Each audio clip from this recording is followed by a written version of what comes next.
I went to bring my fiancée home from a party. Instead, I found her barely conscious in a bedroom and got sent a video of her making out with one guy on a table minutes earlier. When I asked the guy what happened after the video cut, I was supposed to be there for 10 minutes. That was the plan I told myself while driving across town, following the navigation to a house I had never been to before. Leora had texted earlier that the party ran late, that people kept arriving, that she would leave soon. Then the messages slowed. Then they stopped completely. I told myself it was loud music, low battery, nothing unusual. Still, something in my chest kept tightening the closer I got. The street was crowded in a way that already felt wrong. Cars parked half on sidewalks, half blocking driveways. A few people stood outside, smoking and laughing, but the laughter sounded forced, like it had already gone on too long. When I parked, one of them looked at my car, then looked away too quickly. That was the first moment I felt the night tilt. Inside, the house smelled of alcohol and something sharper, almost medicinal. The music was still playing, but lower than expected for a party that was supposedly peaking. People were scattered instead of packed together. Cups were everywhere, but most of them were abandoned, half full, melting ice dripping onto the floor. Conversation stopped when I walked past. Not abruptly, but enough that I noticed. I asked where Leora was. No one answered right away. A woman near the kitchen pointed upstairs without saying anything. Her hand shook while she did it. I climbed the steps 2 at a time, my heart beating fast enough to make my ears ring. Halfway up, I heard someone whisper my name, but when I turned, the hallway was empty. The bedroom door at the end of the hall was closed. I knocked once. No response. I pushed it open. Leora was on the bed, turned slightly on her side, her hair stuck to her face. Her eyes were open but unfocused, blinking too slowly, like she was trying to look through water. One of her shoes was missing. Her dress strap had slipped off her shoulder. She did not react when I said her name. She did not react when I touched her arm. Panic does strange things to time. Everything felt both immediate and distant, like I was watching myself move. I sat her up carefully, trying to keep her awake, asking questions she could not answer. Her head lolled forward. Her words came out slurred and disconnected, fragments that made no sense together. I reached for my phone to call an ambulance. That was when it vibrated. A message from an unknown number. No text, just a video. I did not want to watch it. I knew that instinctively, but my thumb pressed play anyway. The video was shot in the living room downstairs. The angle was high, someone standing on a chair or couch. Leora was in the center of the frame, on top of the coffee table. She was laughing, unsteady, her movements exaggerated and loose.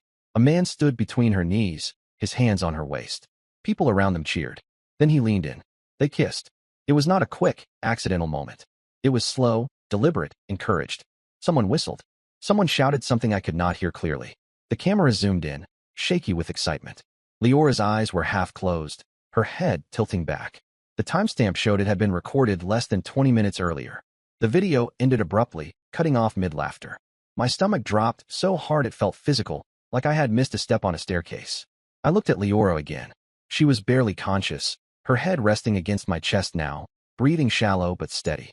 The woman in the video looked like her, sounded like her, but the person in my arms did not feel like someone capable of choosing anything. I carried her downstairs. The room went silent when people saw her like that.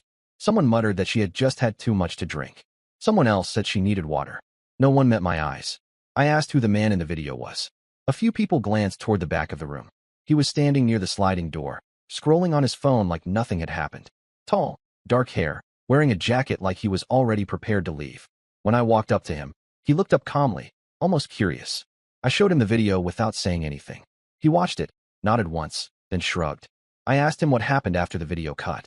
He told me Leora wanted to lie down. He said he helped her upstairs. He said she was fine when he left. He said it casually, like he was explaining a minor inconvenience, not the last moments anyone could verify. The way he spoke did not match the situation. There was no hesitation, no concern, no confusion. When I asked how long he stayed upstairs, his answer changed slightly. When I asked who else was there, he named someone who later said they never went upstairs at all.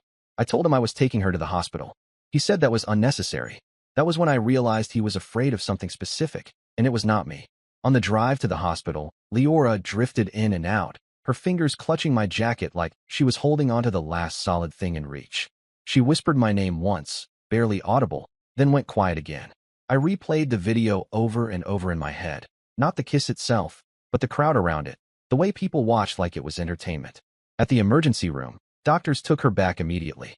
I sat alone in a plastic chair under harsh lights, my phone buzzing constantly now. Messages from people at the party. Apologies that sounded rehearsed. Explanations that contradicted each other. One message stood out. The same unknown number sent another text. There's more. No attachment this time. Just that. I looked back at the video again and noticed details I had missed before. The way Leora's balance was already off. The way her reactions lagged behind what was happening. The way the man's grip tightened when she wobbled, not protective, but controlling. I realized then that the video was not sent to confess. It was sent to distract. A nurse came out and asked me questions about what Leora had consumed, whether she had taken anything voluntarily. I answered honestly, which meant admitting how little I actually knew about the last few hours of her night. Blood tests were ordered. Toxicology screens. Standard procedure, they said. Nothing about this felt standard. While waiting, I stepped outside for air and called the party host, a man named Morel. He answered on the third ring, his voice tight. When I told him where I was, he went quiet. I asked him who had been filming all night.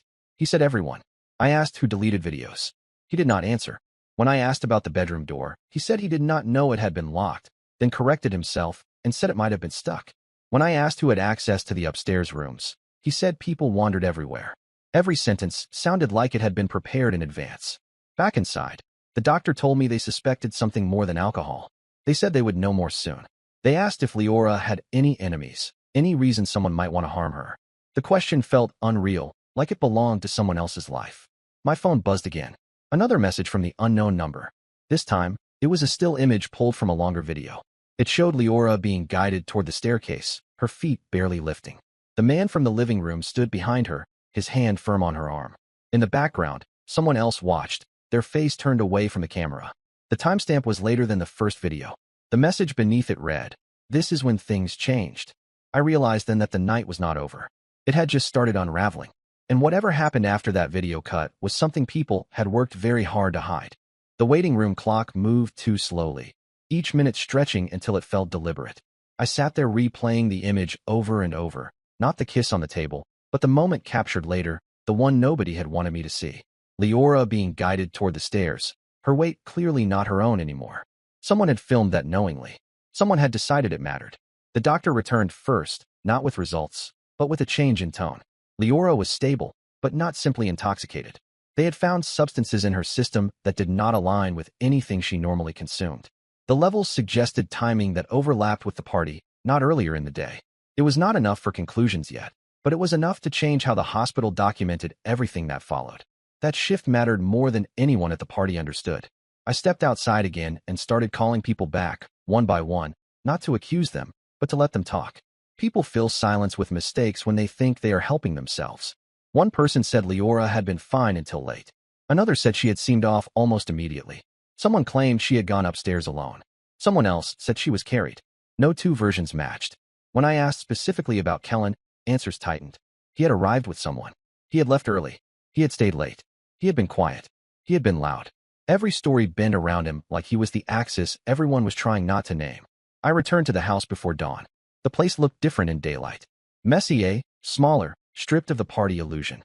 Empty cups still littered the floor. A table leg was cracked from where people had climbed onto it. I photographed everything, not because I knew what I was doing, but because instinct said the room would not look this way again for long. Morel was there, pacing, phone glued to his ear until he saw me. He tried to act relieved. He tried to act concerned. His body betrayed him. He stood too far away. His hands never stopped moving. I told him the hospital was documenting the case. I told him police would be involved. I told him devices would be examined. His face changed at that last part, a flash of something sharp and angry before it disappeared behind forced calm. He admitted then, not directly, but in fragments. He said people had filmed everything because it was normal now. He said videos got deleted all the time. He said nobody meant harm. He said Kellen had friends who were nervous about footage being misunderstood. Misunderstood was the word he kept using. I walked upstairs. The bedroom where I had found Leora was cleaner than it should have been. The sheets had been removed. The trash can was empty. Windows were open despite the cold. Someone had tried to erase a room that had already been witnessed. On the floor, near the baseboard, I found a broken acrylic nail. It was not Leora's. She never wore that shape or color. That detail anchored something in my mind. Someone else had been there, close enough for physical contact, close enough to leave a trace. Back at the hospital, a police officer met me quietly in the hallway. Not accusatory, not dramatic, just methodical. He asked about the video. I showed him everything I had received. His expression tightened when he saw the timestamps. He told me they had already spoken to Kellen. Kellen had changed his story. Now he claimed Leora had initiated contact earlier in the night. He claimed she had followed him upstairs. He claimed the door had never been locked. He claimed he left when she fell asleep. Each claim contradicted either video evidence or witness statements already collected. The officer asked if I knew how Kellen was connected to Leora. I said I did not. That was when the officer told me they had found messages on someone else's phone linking Kellen to a person Leora had known socially through work, someone who had been invited to the party specifically because Leora was attending. That detail reframed everything. The party was not random. Kellen was not a stranger. Leora had not simply crossed paths with someone new. Someone had created proximity deliberately, then watch what happened. I sat beside Leora later that day while she slept, monitors humming quietly around us. When she woke, her confusion cut deeper than any anger could have. She knew who I was. She knew where she was. She knew she felt wrong inside her own body. She did not remember the table. She did not remember the stairs. She did not remember the bedroom. She asked me why people were angry with her. I did not know how to answer without hurting her further. While she rested, my phone continued to fill. Screenshots circulated. The original video had spread beyond the party already. Someone had uploaded it anonymously. Comments appeared within minutes. Strangers dissecting a moment they did not understand, assigning blame with confidence born from distance. The longer version of the video surfaced that evening. It arrived through a different contact, someone who said they were scared but tired of lying. The clip began earlier, showing Leora already unsteady, her drink being refilled repeatedly by different hands. It showed Kellen positioning himself between her and her friends. It showed someone else blocking the camera briefly, then stepping aside. It showed the moment after the kiss when Leora nearly fell and Kellen caught her, not letting go. The footage ended just before the stairs. I forwarded everything to the officer immediately. By nightfall, warrants were issued. Phones were seized. Deleted files were recovered. The image of a harmless party collapsed under the weight of data. Morel stopped answering calls. People who had laughed hours earlier now scrambled to protect themselves. Kellen was detained again. This time, he asked for a lawyer. Leora's test results confirmed what the doctors had suspected earlier. The substances were not recreational. They were timed. They were specific. They explained the gaps, the confusion, the loss of control. Nothing about this was accidental.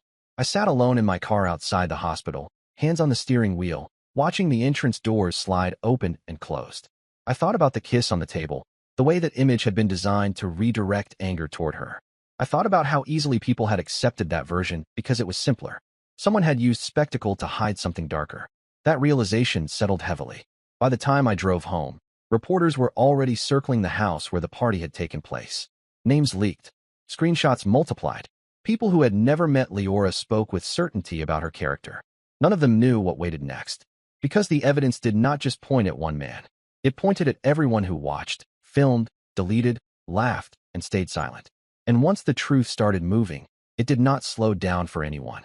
By the third day, the story no longer belonged to the people who had tried to control it.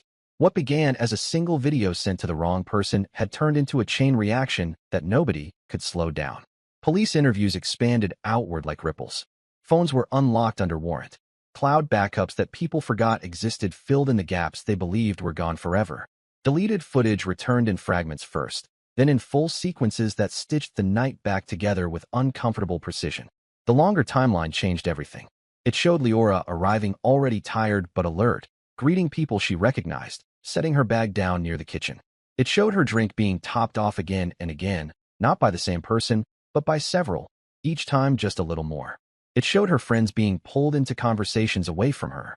It showed Kellen appearing where he should not have been, close before anyone realized he was there. What stood out most was not one moment, but the coordination. People moved around her like parts of a mechanism. One blocked her path, while another spoke. One filmed while another distracted. When she tried to sit down, someone urged her to stand. When she leaned on the table, someone climbed up with her. When she lost balance, hands appeared quickly, guiding, repositioning, steering. By the time the kiss happened, the room was already primed. That was when the image everyone had seen froze in public memory, because it was loud, dramatic, and easy to judge. It made everything that followed harder to notice. The recovered footage showed the shift clearly. After the cheering faded, the energy changed. People began packing up. Music dropped. Leora sagged forward, her head heavy. Kellen stayed close. Others watched without intervening. Someone filmed the stairs. Someone else locked the bedroom door. Someone else stood guard. When police laid the videos side by side during interviews, excuses collapsed fast. Morel was brought in first. His confidence evaporated once investigators showed him the sequence he thought was gone. He admitted to deleting files, not to protect anyone in particular, but to protect the party itself, the image, the liability. He said he thought it would blow over. He said he did not think it was serious. He said everyone else was doing the same thing. Those statements did not help him. Kellen held out longer. He insisted on misinterpretation. He leaned on the table video, pointing to it as proof of agency, choice, mutual behavior. That argument failed the moment toxicology reports entered the record and timestamps aligned with ingestion windows. When confronted with footage of him returning to the house after claiming he had left, his posture changed. When shown the locked door on camera, his voice tightened. When investigators asked why he blocked others from entering the room, he stopped answering altogether. Charges followed quickly. News outlets picked up the story once arrest records became public. The framing shifted overnight. Headlines stopped focusing on the kiss and started focusing on the aftermath. Clips were embedded alongside medical statements and police confirmations. Comment sections turned volatile, then fractured as people realized the situation was not as simple as they had assumed. Some apologized publicly. Others doubled down. Leora did not see any of it at first. Doctors recommended distance from screens. Friends filtered information carefully. Still, fragments slipped through. A headline glimpsed in a hallway television. A notification preview left visible too long. Each glimpse took something from her, not loudly, but steadily. I stayed because there was nowhere else to be. We spoke less than we used to, not because there was nothing to say, but because words felt insufficient and dangerous at the same time. When she did speak, it was to ask questions nobody could answer. How much time was missing?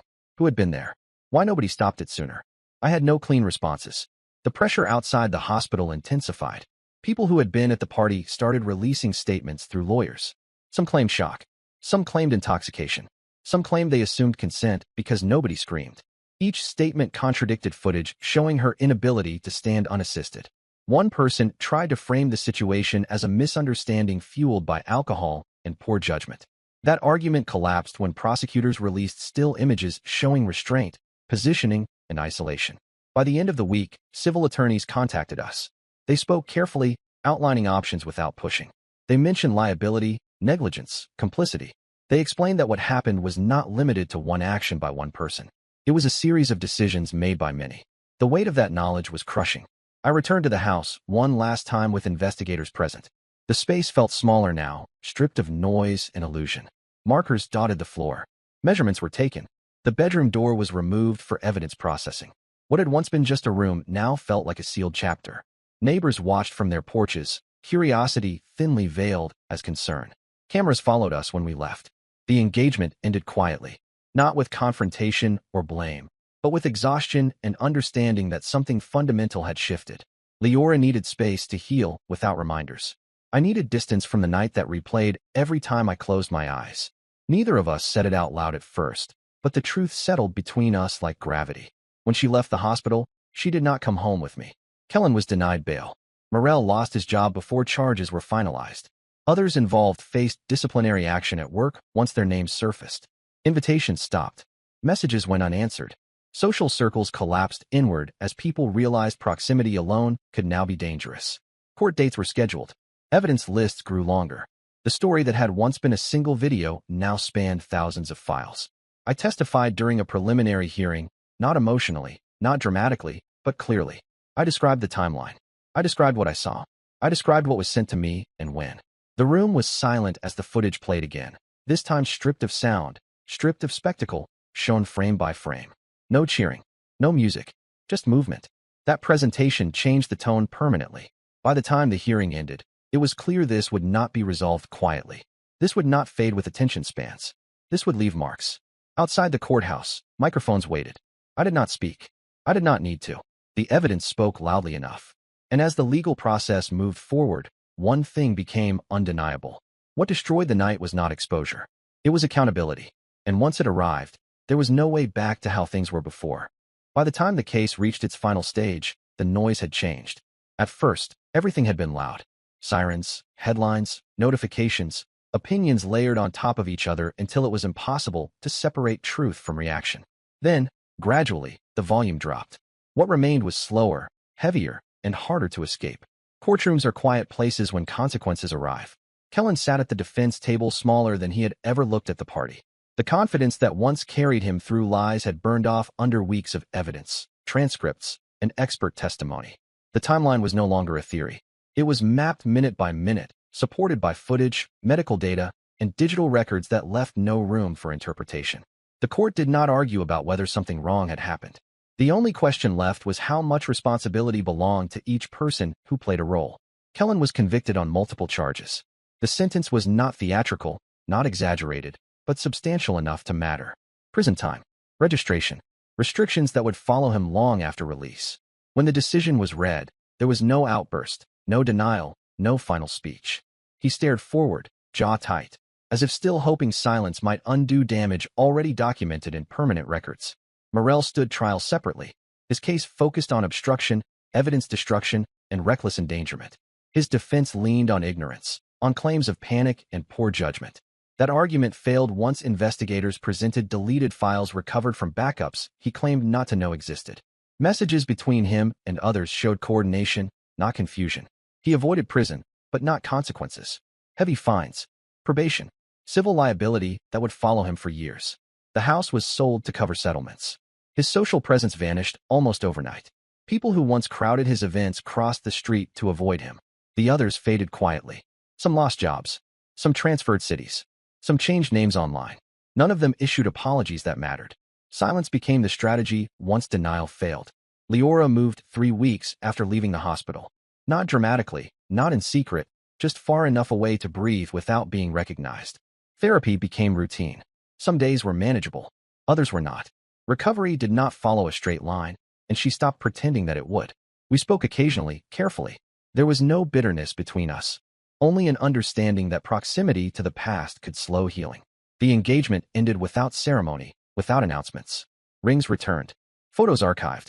Plans dissolved quietly, like something fragile exposed to air too long. People asked me how I felt about the kiss. That question revealed more about them than it ever could about me. I stopped answering. Instead, I focused on the aftermath that most people never see. The paperwork, the testimony, the waiting, the slow realization that justice does not arrive as relief, but as weight. Each decision carried permanence. Each signature closed a door that could never reopen. When the civil cases concluded, funds were allocated to medical care and long-term support. No amount felt like compensation, but resources mattered. Accountability mattered more. The video that started everything disappeared from public platforms eventually, taken down after court orders and policy enforcement. Copies still existed somewhere, undoubtedly, but they lost relevance once the full story replaced the fragment that had misled so many. I changed routines, new routes, new social circles, fewer assumptions about safety in familiar spaces. Trust became something earned slowly, deliberately, without shortcuts. I began working with an organization focused on party safety and digital accountability, not publicly at first, then more openly once I understood how common these situations were. Technology that had once been used to exploit was repurposed to document, protect, and intervene. Education replaced speculation. Protocols replaced excuses. It was not activism driven by anger. It was structure built from experience. Occasionally, someone from that night would reach out. Some apologized awkwardly. Some asked for forgiveness without understanding what they were asking for. I did not respond. Not because I wanted revenge, but because the chapter was closed, and reopening it would serve no purpose. Closure did not feel like peace. It felt like distance. Months later, I attended the final review hearing alone. The judge summarized the case plainly, without commentary, without emotion. When it ended, the room emptied quickly. There were no cameras left. No reporters. Just staff packing files into boxes. Outside, the air felt different. Life did not reset. It adjusted. Leora sent a message weeks later, brief and calm, saying she was doing better, that she had started volunteering, that she had learned to sleep again. I replied once, wishing her stability, nothing more. That exchange felt complete. Some stories end with triumph. This one ended with permanence. Careers ended. Relationships ended. Illusions ended. What remained was accountability recorded in court documents, scars carried privately, and systems changed quietly so fewer people would ever stand in the same hallway waiting for answers that arrived too late. What happened that night could not be undone, but what followed ensured it would not be forgotten, minimized, or dismissed again. That was the consequence. Not revenge, not redemption, just reality, documented, enforced, and carried forward by everyone who survived it.